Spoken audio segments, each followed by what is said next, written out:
Estejamos todos em paz, com saúde e felizes. Mais um ano de festa.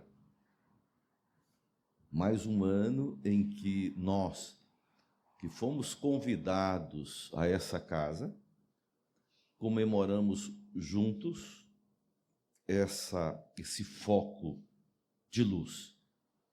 Não é? E quando a gente trabalha com essa vibração, com esse sentimento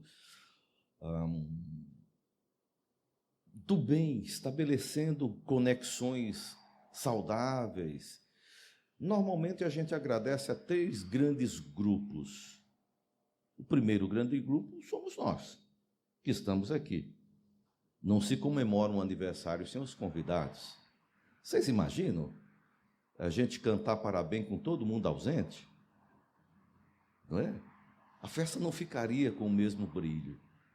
O segundo grupo são esses trabalhadores que aqui se encontram, que preparam o ambiente, organizam a festa, deixam o salão limpo, a sala de passe energizada, tudo pronto para que os convidados possam receber seus presentes.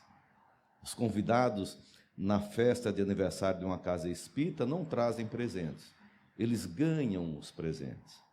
E o terceiro grande grupo é exatamente dos benfeitores espirituais que cuidam de todos nós e desses trabalhadores, abnegados, incansáveis, esperando que a gente se organize e siga rumo àquelas orientações que às vezes passam despercebidas em nossas mentes e também em nossos corações. Então, 37 anos de festa, 37 anos de luz.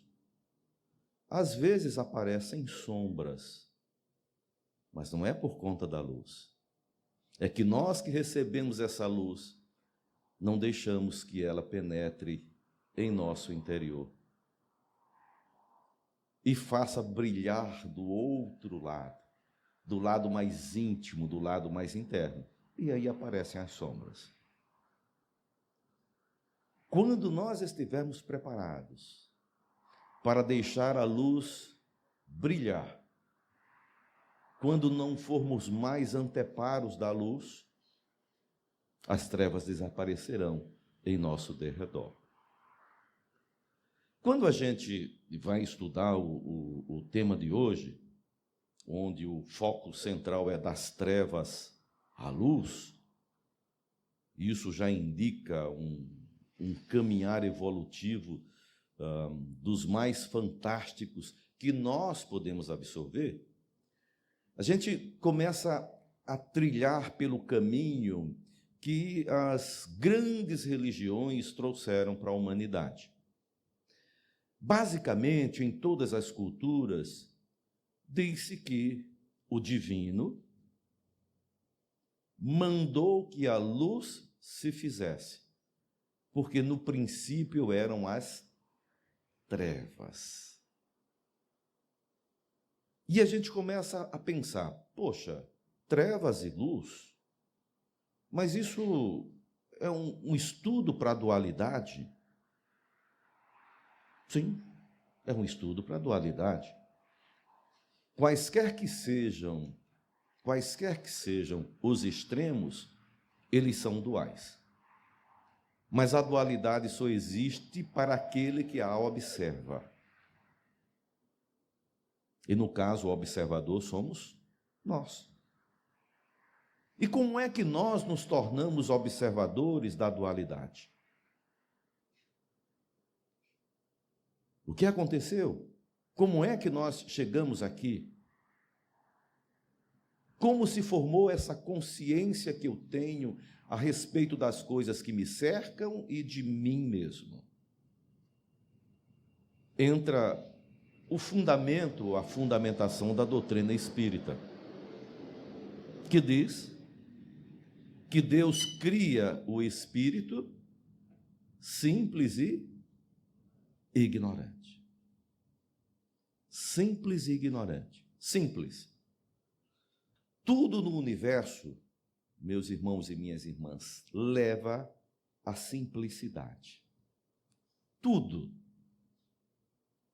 O próprio grande arquiteto do universo também é simples, porque ele permeia o universo como um todo. Não existe nada nesse mundo, ou nesse multiverso, né, para os termos mais atuais, que não tenha a presença da divindade. Mas, para que a divindade seja reconhecida, é necessário que existam os seus grandes espectadores. Nesse caso, os espíritos. Nós, todos nós, com corpo e sem corpo, encarnados ou desencarnados, e em qualquer nível de consciência. Repetindo, nós temos um começo de origem. O Espiritismo nos mostra que os espíritos têm uma origem, uma interpretação até um pouco distinta das outras interpretações religiosas que dizem que os espíritos nascem do chamado pecado original, não é? Mas a nossa origem, ou seja, Deus nos cria com simplicidade e ignorância, que é a partir dessa criação, com um processo chamado de memória, nós vamos aprender a fazer as nossas escolhas. Uma dificuldade que nós temos para compreendermos esse nosso caminhar evolutivo é que a gente não tem a noção do tempo da criação. Nós trabalhamos num momento, num modelo em que tudo é cronológico. Pega-se uma circunferência, se divide em 60 pedacinhos, e a gente diz que cada pedacinho desse é 1 minuto. E cada vez que você circula 60 desses pedacinhos, você tem 1 hora, e queremos transferir isso para o universo. Deus cria os espíritos de todo sempre. Uns evoluíram, avançaram, chegaram a níveis de perfeição. Outros começaram há pouco tempo. E nós estamos aqui e nem sabemos quanto tempo faz dessa nossa existência espiritual. Confundimos, na maioria das vezes, a nossa individualidade com a nossa personalidade. E alguns dizem assim, não, eu já tenho 60 anos e já sei praticamente quase tudo. Outros, eu comecei agora e as informações que circulam comigo são fantásticas. Você não sabe ler um celular, não sabe a informação que tem a ler. Não adianta ter a cabeça branca, não. Não quer dizer nada. Eu nasci agora e sei muito mais. Mas essa confusão de personalidade, que se distancia da individualidade, o ser encarnado com o ser desencarnado, essas diferenças, elas se dão a partir do instante que nós começamos a pensar sobre nós mesmos. Repetindo, fomos criados simples e ignorantes. E nessa simplicidade, nessa ignorância, nós ganhamos a liberdade de pensar, a liberdade de agir, a liberdade de escolher, a liberdade de termos a nossa consciência de acordo com as variáveis que nós estamos caminhando, que nós estamos levando. E essas variáveis, elas são distintas. Cada um de nós tem a experimentação que lhe é própria. E eu não consigo transferir a minha experimentação para o outro. O que nós conseguimos, e deveremos estar sempre atentos a essa modalidade de ajuda é exemplificar. Exemplificar. E quando nós falamos de exemplo, não é dizer que eu estou dando exemplo. Está vendo? Faça como eu faço. É apenas ser espontâneo naquilo que faz. Que a sua ação, que o seu agir seja com o coração, com a fonte, com a sede do sentimento. Aí as pessoas que estão em nosso derredor irão encontrar a luz necessária para seguir o seu caminho. Ignorante é o termo que nós utilizamos hoje como sendo sinônimo do primeiro item da nossa conversa. Trevas. Trevas e ignorância têm o mesmo significado. Isso do ponto de vista filosófico, porque a doutrina espírita tem na sua essência a filosofia, que é o melhor dos ramos do conhecimento da humanidade. Os demais ramos vêm da filosofia. Tanto o conhecimento religioso como o conhecimento científico vem da filosofia, cada um deles no seu campo de atuação. Mas, às vezes, a ignorância cultural, ela está inserida como sinônimo de brutalidade, de agressividade. Quando nós utilizamos também no sentido cultural, aquele que produz a agressão, aquele que faz a crueldade, está nas trevas. Porque o sentido da falta do conhecer é explicitado por essa atitude viciosa de querer produzir mal para alguém. Então, a ignorância do ponto de vista físico também é um sinônimo de trevas. Mas ainda tem outro detalhe. Aquele que é ignorante, brutalizador, ele só saberá se tomar consciência desse vício. Se não tomar, não saberá. E não adianta ensinar ou dizer que está agindo dessa forma, porque não conseguiremos fazer com que o outro abra a sua mente para aquilo que nós estamos vendo. E aquele que quer estudar, aquele que quer trabalhar nesse nível de compreensão da sua convivência com o universo, e na nossa sociedade hoje está muito difícil, nós estamos mais inseridos na atmosfera material do que na atmosfera espiritual. E o pior ainda, a atmosfera material está se tornando virtual,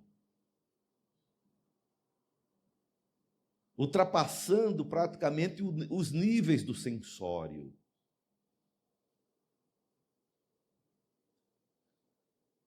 Quando eu reencarnei agora, né? Eu não sabia que mamãe tinha colocado junto de mim um smartphone.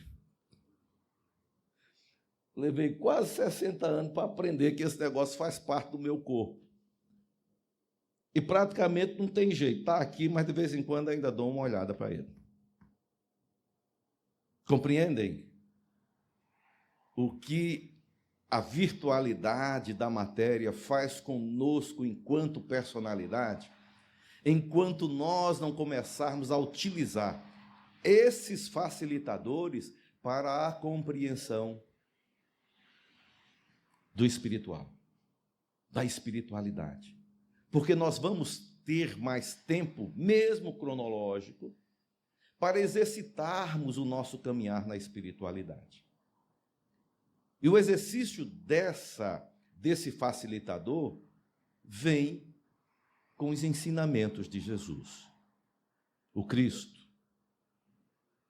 quando numa conversa com seus discípulos, ele diz: vós sois a luz do mundo. Vós sois a luz do mundo. E se nós, nesse instante, nos inserirmos na qualidade de discípulos do Mestre, também estaremos tocando em nossa consciência essa mesma frase do Mestre: vós sois a luz do mundo. Isso ele diz lá em Mateus. Em João, e João, dos evangelistas, é o mais gnóstico, é o que traz mais a gnose. E entendam, meus irmãos e minhas irmãs, gnose como sendo o conhecimento aprofundado das coisas. A gnose é aquele conhecimento que, quando eu adquiro, eu me transformo. Não é um conhecimento superficial. Todos nós aqui, indistintamente, temos consciência do que está escrito no Evangelho, mas do ponto de vista apenas intelectual, não transformador, não da gnose. Porque quem quer conhecer o mais profundo, como espírito de terceira ordem, que tem uma característica muito peculiar, o espírito de terceira ordem aprende por repetição. Nós precisamos repetir, repetir, repetir, repetir, até que se torne um reflexo miotático, ou até que se transforme numa espontaneidade, e a gente não precise mais fazer a repetição. E observem, em suas mentes, na sua individualidade, o que é que está acontecendo com a repetição de você junto com a sociedade, junto com a família, junto com a comunidade. E pode chegar para a Soninha e pedir a ela uma ajuda. Soninha, me ajuda, as coisas estão acontecendo desse jeito. Mas estão acontecendo desse jeito do lado de fora. E conversávamos agora há pouco ali na sala, na preparação. Sócrates dizia o seguinte: nada está no intelecto que não tenha passado antes pelo sensório. Nós percebemos as coisas do lado de fora, mas somente aquelas que estão dentro da gente. Então, não é o mundo que é assim. Eu observo o mundo desta forma, desta maneira. E ainda, como espírito de terceira ordem, nós levamos infantilmente, ingenuamente, o nosso conhecimento como sendo a verdade. E o nosso conhecimento ainda não é verdadeiro. Por que não é verdadeiro? Porque a gente precisa responder uma pergunta. De onde você veio e para onde você vai? De onde nós viemos?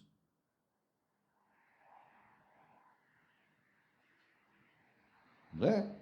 De onde nós viemos? Ora, o conhecimento espírita diz que nós viemos das trevas, da ignorância. E para onde é que nós queremos ir? Jesus nos diz que a gente deve ser perfeito, como perfeito é o nosso Pai Celestial. Então nós queremos ir para a luz. Se eu começar a responder, ou traçar esse caminho internamente, vim das trevas e vou para a luz. A gente vai começar a impedir que a rotina que nos faz sofrer, que tanto dói em nós, começa a ter uma mudança. Comece a se modificar. E aí a luz vai começar a brilhar em nosso derredor. E com o brilho da luz, não há ninguém que seja tão rápido para fazer brilhar a luz e ver as trevas desaparecendo. Quando o meu coração começar a se encher do bem, eu não vou ver mais a maldade nos outros. Porque o que eu via de maldade no outro não estava no outro, mas em mim. Lembram-se lá do Sócrates? Primeiro tem que passar no sensório para poder chegar no intelecto. E quando o sensório observa e se conecta com o intelecto, eu só posso ver do lado de fora o que tem do lado de dentro. E é isso que Jesus nos chama a atenção quando ele diz: eu sou a luz do mundo. Vós sois a luz do mundo. É esse trabalho de reconhecermos-nos como individualidade.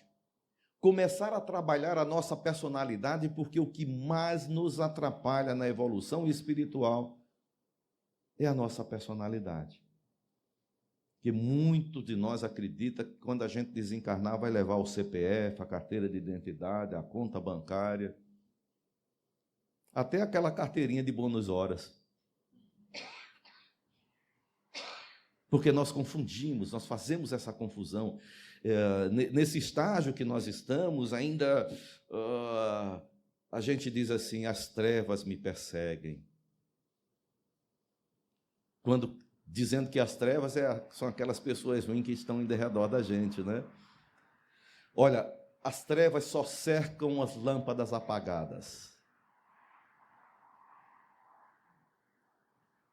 As trevas não cercam a luz. As trevas não cercam a luz. E aí a gente pergunta: mas como é que eu vou encontrar a luz? Que luz é essa? Como é? Me dê o exemplo de uma luz que não produz sombras. Sensorialmente falando, ou seja, no corpo, na personalidade, se você olhar para o sol, a luz do sol não produz sombras. O sol está suspenso no espaço. E não há a menor possibilidade dele produzir sombras.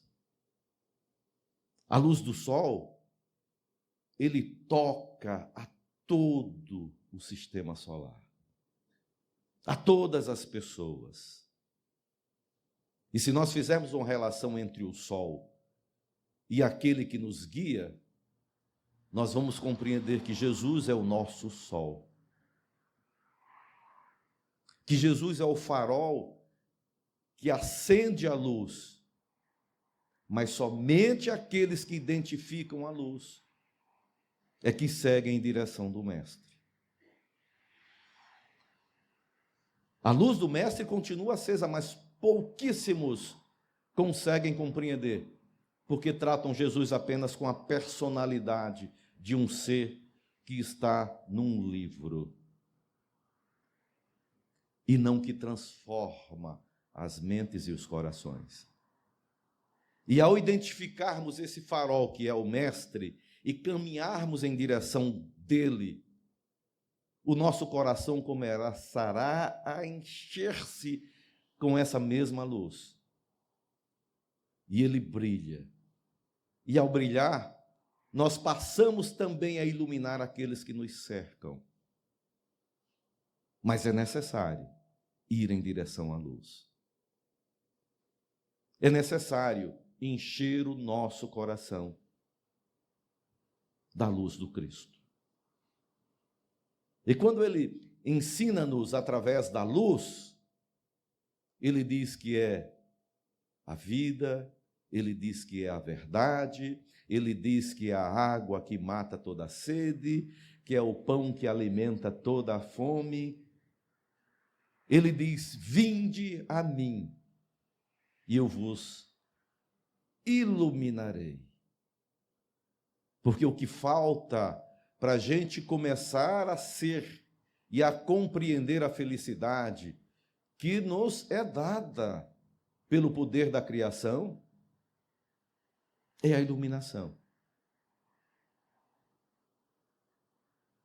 Agora tem uma coisa, meus irmãos e minhas irmãs: a luz só serve para servir aos outros. A luz não serve a si mesma. Aqueles que vão buscar a iluminação não são mais eles. São todos que o cercam. E a luz, quando brilha, brilha para todos. Ignorantes e sábios. Com tristeza ou com alegria. Porque ao fazer esse brilho, nós deixamos que aquele espírito possa decidir, escolher para onde ir e o que fazer. A partir do instante que você enche o coração com a energia do Cristo, você vai estar sempre disponível para auxiliar, seja qual for o momento.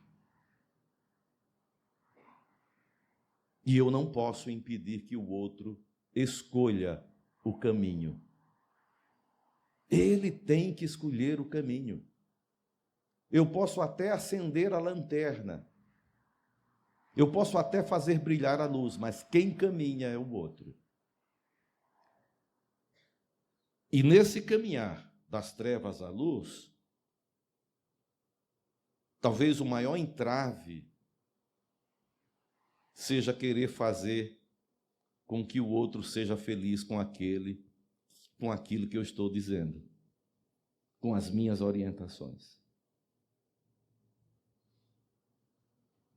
Devemos seguir o Mestre? Devemos aprender com Jesus? Sim. Mas seguir o Mestre não seria andar com ele com os mesmos passos? Nós não vamos aprender por imitação, gente. Eu já disse a vocês outras vezes que eu tenho um papagaio em casa e o nome dele é Juju e ele repete as coisas. Mas ele não consegue tomar uma escolha diferente. Ele não vai chegar para mim e dizer assim: olha, hoje eu quero comer pizza. Mas pelo menos uma pizza de alix. Não bota calabresa. Porque ele só vai repetir, ele vai imitar aquilo que aprendeu. Então, às vezes, nós pensamos que estamos seguindo Jesus porque nós estamos lendo o livro do Evangelho segundo o Espiritismo. Isso é imitação. Não vai nos levar a lugar nenhum. Não que a leitura não seja saudável, mas a leitura só vai me transformar se eu conseguir praticar, se eu conseguir fazer, se eu conseguir brilhar. Esse é o ensinamento do Mestre, porque ele diz que se eu quiser segui-lo, tenho que negar-me, ou seja, sai das trevas. Negar-se.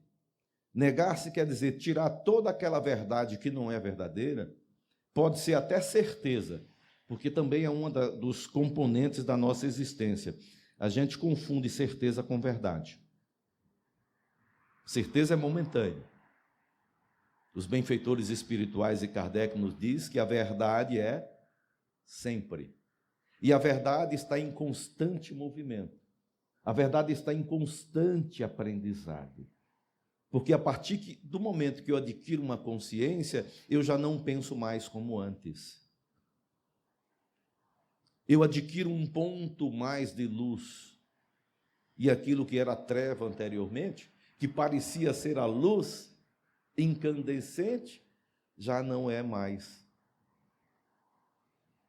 porque eu adquiri uma nova forma de vida, de viver, de espontaneidade. Eu passo a ser instrumento, como diz Francisco de Assis, instrumento da paz, do amor, instrumento da fé, instrumento da verdade.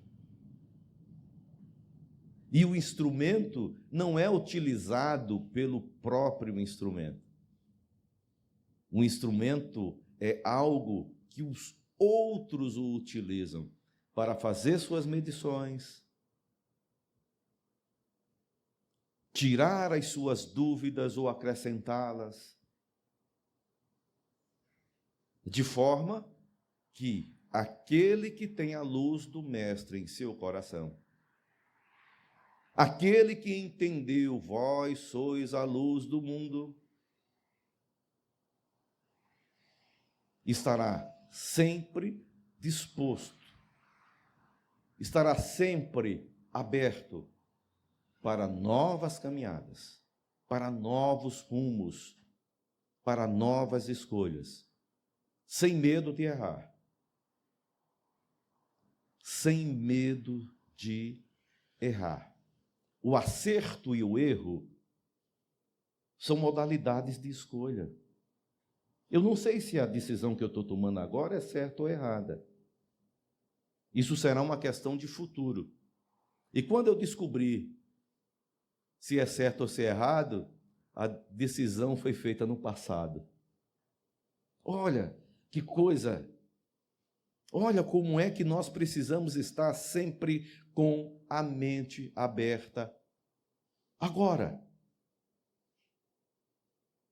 E aí, nesse hiato entre trevas e luz, vejam, trevas e luz é uma observação pessoal, interna, minha.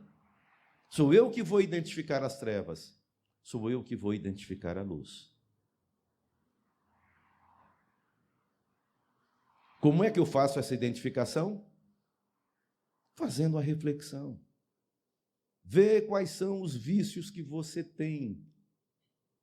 Sinta o que é que está mais lhe incomodando. E modifique-se nesse ponto.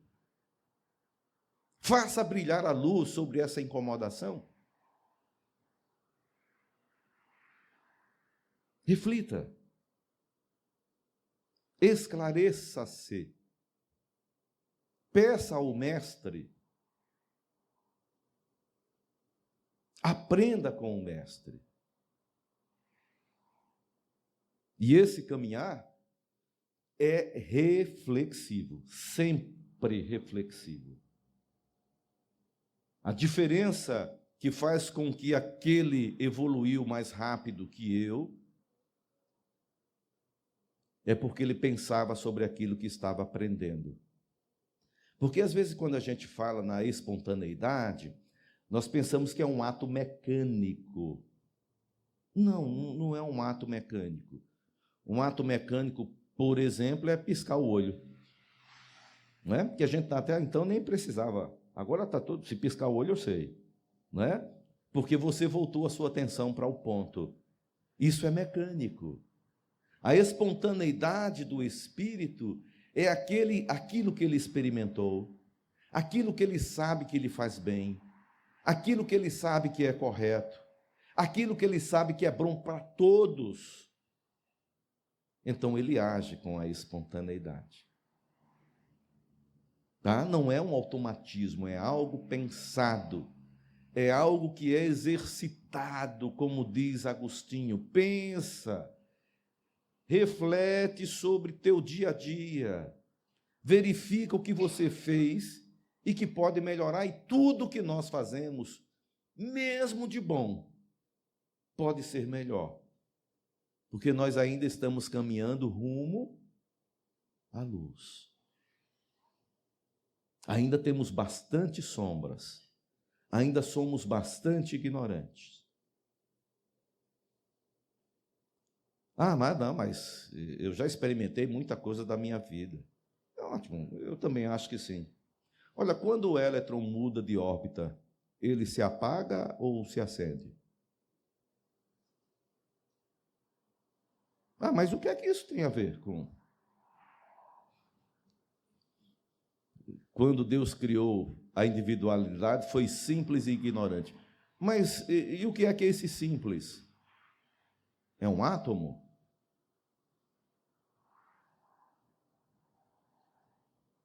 É uma partícula? É uma subpartícula? Entende o processo de que nós precisamos aprender e aprender e aprender e aprender e aprender? Mas isso não tem nada a ver com a nossa existência. Será que não tem?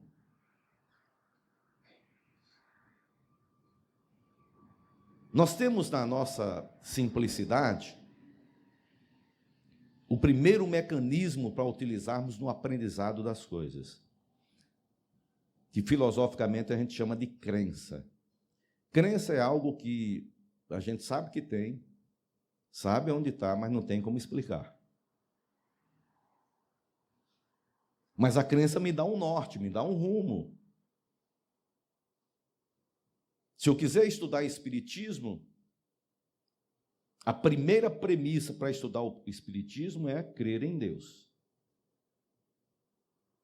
Mas a crença me dá a certeza? Ainda não. Porque eu preciso fazer outros estudos para chegarmos a esse elemento da certeza. Mas eu preciso ter a crença, porque se não tiver a crença, eu não vou estudar o espiritismo.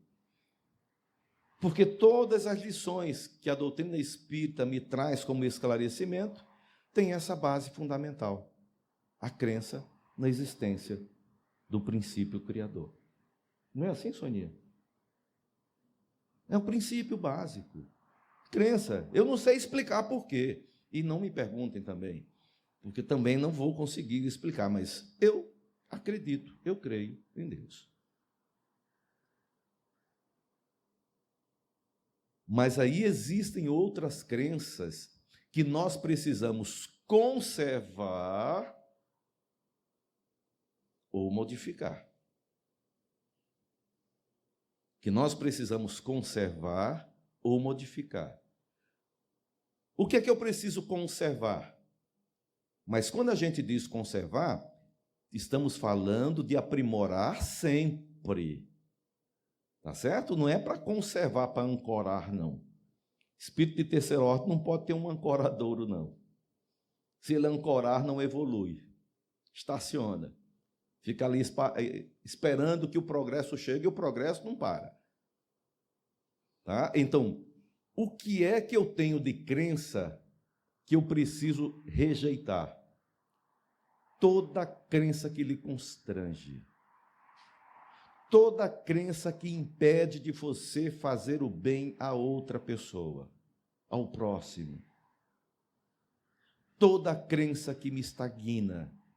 Toda crença que me faz duvidar que existe algo mais do que aquilo que eu penso que existe. E esse modelo de crença está acorrentado exatamente nesse núcleo chamado de trevas, de ignorância. E dentro desse núcleo de trevas e ignorância, a rotina da repetição das mesmas coisas todas as vezes. Olha, o meu problema é meu marido. Olha, o meu problema é a minha esposa. Olha, o meu problema é meu pai e minha mãe. Olha, o problema é a família que eu nasci. E sempre nesse processo de repetição sobre algo que, se eu escolher sair das trevas, modificar a rotina, clarificar o meu pensamento, eu vou ver as trevas que me cercam desaparecer. Não desaparecendo paulatinamente, mas desaparecendo. E eu tenho que encontrar novos focos. Porque, na verdade, eu sou o artífice de mim mesmo. Sou eu que me construo.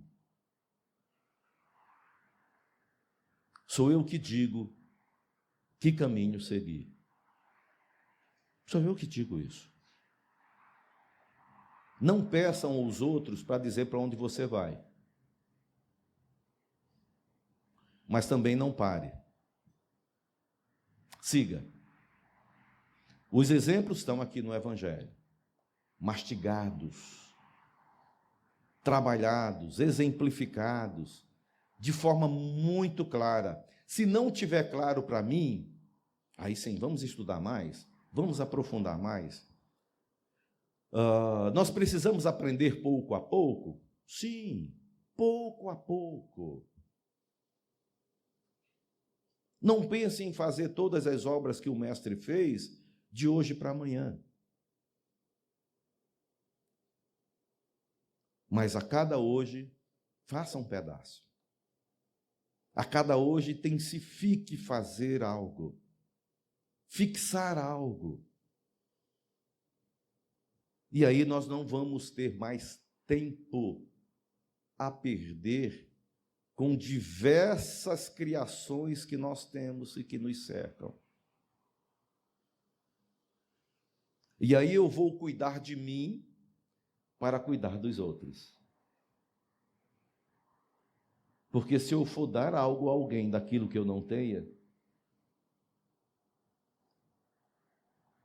eu também não recebo.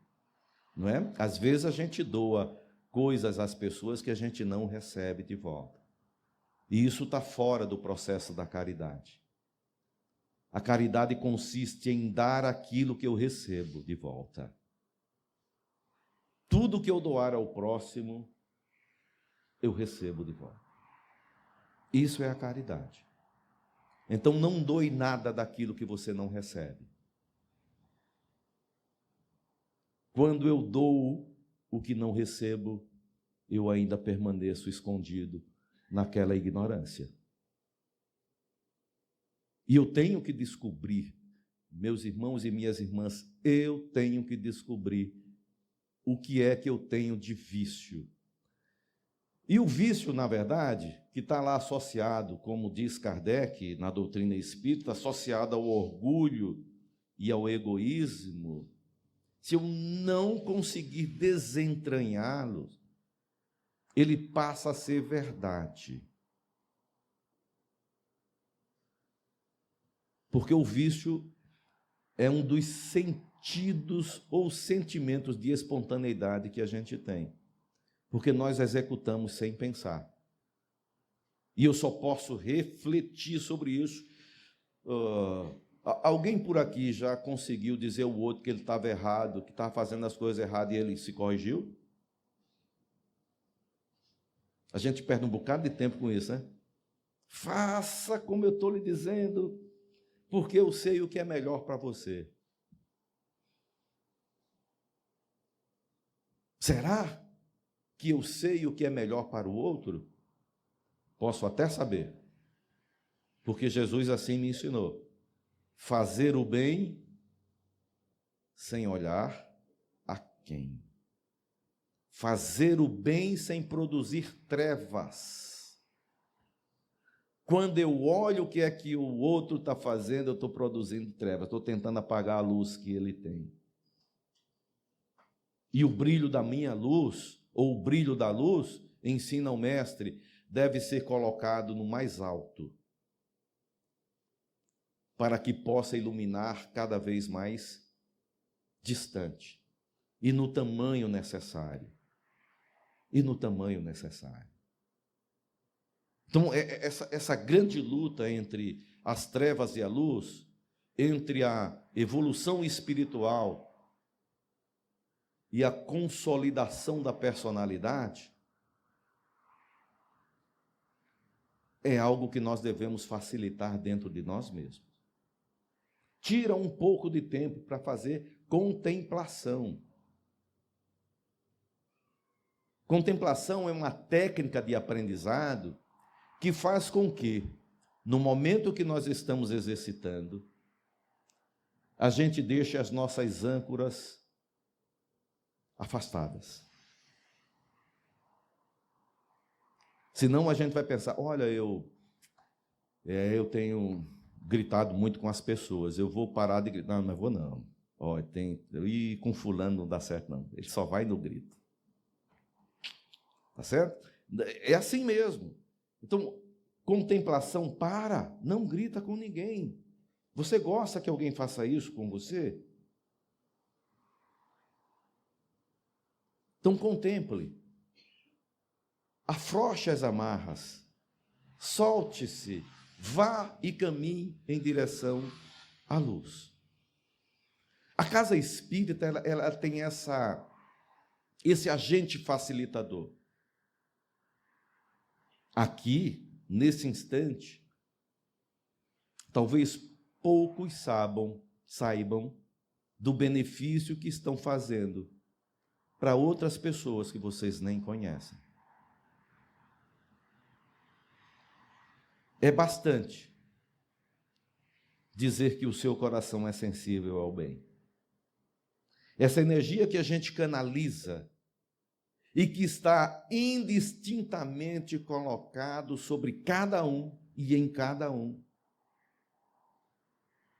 faz com que a gente auxilie de uma forma inclusive magnética a espíritos encarnados e desencarnados. A pessoas que necessitavam daquela frequência vibratória do meu coração, que foi canalizada sem que eu tivesse a consciência de, e receber os benefícios necessários. Esse é o princípio do acendimento da centelha. Existem diversos exercícios que nós podemos fazer como artífices de nós mesmos. Um deles, aprender a amar. Quando nós falamos de amar, quando os benfeitores nos orientam sobre o amar, ele não está falando de paixão. A paixão me leva à posse. A posse me leva ao apego. E o apego me tira do caminho da luz. A posse me diz assim: você é minha, você é meu. Mas o amor faz instalar em todos nós o sentimento da certeza de que todos nós somos filhos de Deus. O amor não tem condições, não mede esforços, não coloca obstáculos, porque o amor não é um sentimento de mão dupla. Ele não necessita do feedback. Eu amo você se você me amar. Eu te amo, mas eu quero o teu amor. Isso ainda não é amor, isso é posse. Isso é paixão. É apego. Nós precisamos desapegar. Precisamos exercitar o desapego. Só que tem um detalhe, gente. Para nós que somos na terceira ordem, nessa classificação da evolução espiritual, todos nós precisamos de provas para termos a certeza de que nós estamos nos modificando. E o desapego consiste em nada desejar e em nada rejeitar. Esse é o desapego. Porque como é que eu vou saber que eu me desapeguei se eu tenho algo que eu guardo comigo? Isso aqui é meu, eu não dou para ninguém, não divido com ninguém, não vou nem dizer aos outros que eu tenho. Se eu não experimentar essa sensação, não, eu não quero, mas se vier, eu não vou ser indiferente. Tá? O desapego não é indiferença. É um processo de aprendizado. É uma das ferramentas que a gente utiliza para sair das trevas em direção à luz. É algo que a gente leva para nossa evolução. Além do amor, a caridade. Mas se eu amar, eu não vou ser caridoso? É? Raciocina se você ama incondicionalmente, você vai prestar a caridade incondicionalmente. Porque ele deve agir junto. E repetindo, a caridade é aquilo que a gente faz e que recebe de volta. E para unir esse sistema, para que ele seja tríplice, porque na verdade a dualidade só pode ser compreendida no seu tríplice aspecto: trevas, luz e espírito que observa. Então, em toda dualidade há um terceiro. Em toda dualidade há um terceiro. Então, o terceiro que vai unir o amor e a caridade para completar esse conhecimento, Jesus nos ensinou como sendo fé. A construção da fé, do elemento da fé, que vai nos auxiliar imensamente a fazermos a conexão entre o amor e a caridade.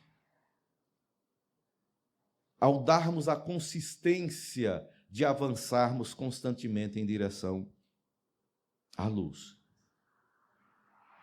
A luz, que nada mais é do que a nossa evolução espiritual, a nossa espiritualização, o nosso entendimento de que somos seres que fomos criados na simplicidade, mas que teremos que seguir rumo à perfeição, caminhando pouco a pouco, fazendo as nossas escolhas nesse caminho, de forma que a cada passo que nós damos, a gente possa auxiliar, pelo menos deixando o exemplo para que outros nos sigam.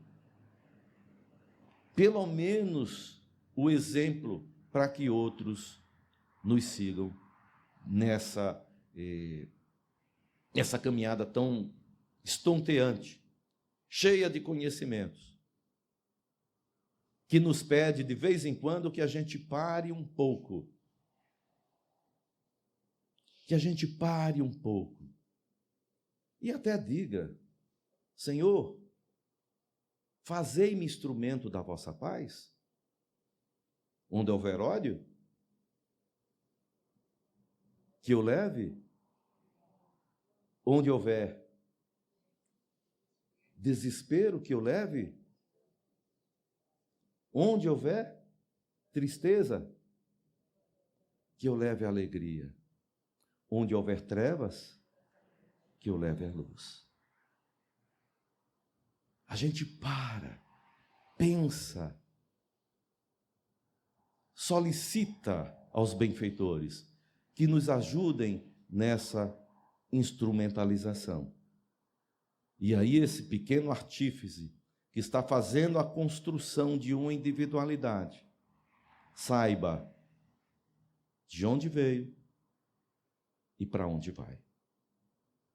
E sejamos todos em paz, com saúde e felizes.